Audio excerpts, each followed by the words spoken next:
proud in parents.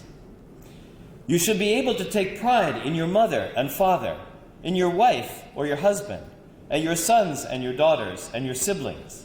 Then you need to extend this tradition and apply it to the nation. You need to extend this formula to the world and to heaven and earth.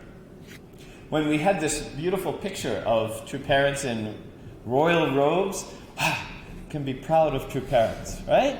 Really proud, with all the levels of pride, including proud of parents and proud of royalty, heavenly king and queen, all those things. So that kind of pride is, how can we say? It's good, and more of it is better and better, right? As a kind of motivation for us. So, on the other hand, there's pride which is troublesome. There's pride which is self-centered. That's another kind of pride. There's pride which is destructive, which is harmful, which hurts other people, and which does harm to ourselves. If you look up pride on Christian sources, that's all you hear about, is the destructiveness of pride. That pride is one of the cardinal sins. The book of Proverbs says, pride goes before destruction, and a haughty, arrogant spirit before a fall. So based on that, much of Christian theology talks about the human fall in terms of pride, as a self-will and kind of arrogance. And there's certainly an element in there. So the question is, where does that kind of self-centered pride come from? And how can we distinguish it from heavenly pride? How can we distinguish it in action, in our actual life, so that heavenly pride can be a source of strength and we can avoid the destructive kind? There's antidotes to self-centered pride. Feeling kind of, self-satisfied. Antidotes like gratefulness, humility, a sense of shame, those kind of elements.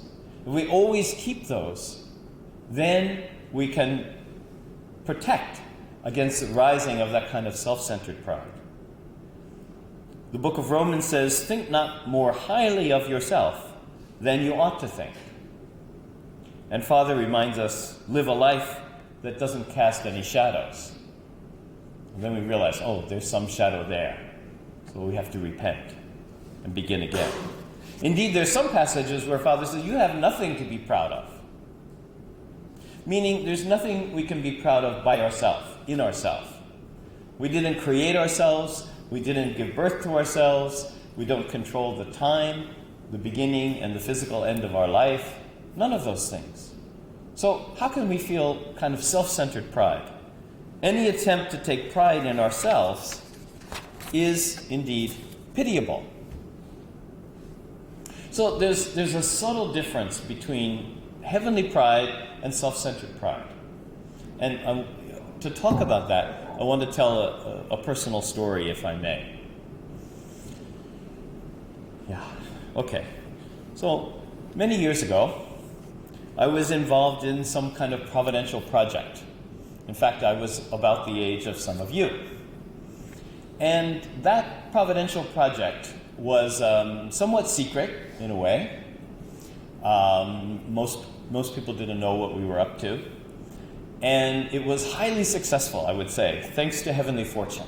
It was really surprisingly successful. The result was much better than we could have expected, and indeed, we were able to make a national level impact in the United States where we were. So it was something very exciting. Then, shortly afterward, I had a chance to report on that dramatic success in front of my central figure and our larger mission group, that people had come from various parts of the country. Actually, it happened here in Korea. So, in that setting, I gave a testimony about what we had done and the impact it had had.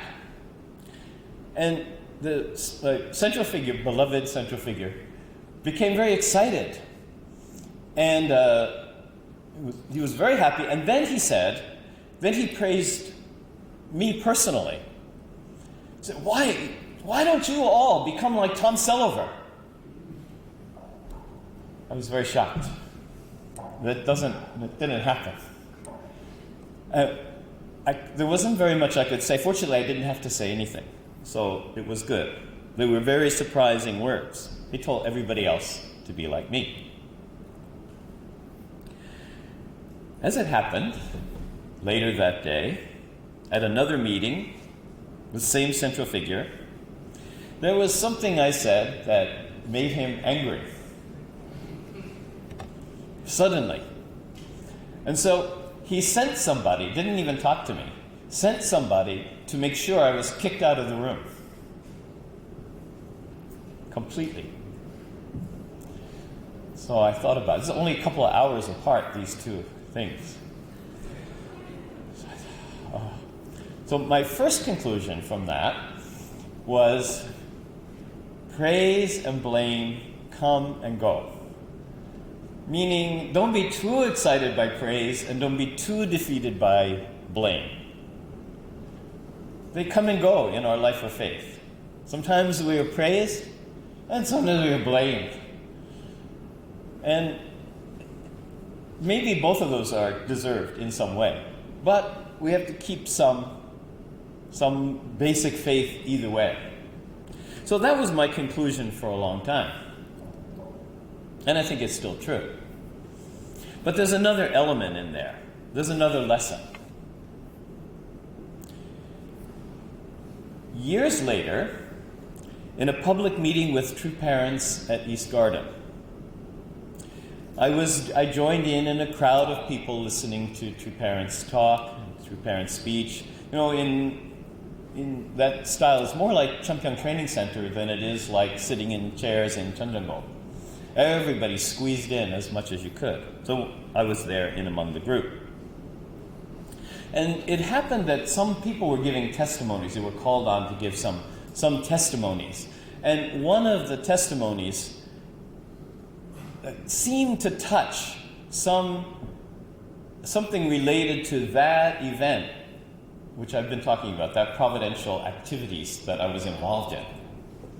So I thought, wow,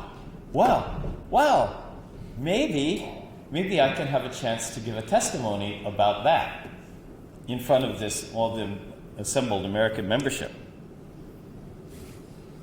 So I kind of sat up straighter and looked kind of eager and was kind of hoping to say something. I wanted to show something. The father was talking.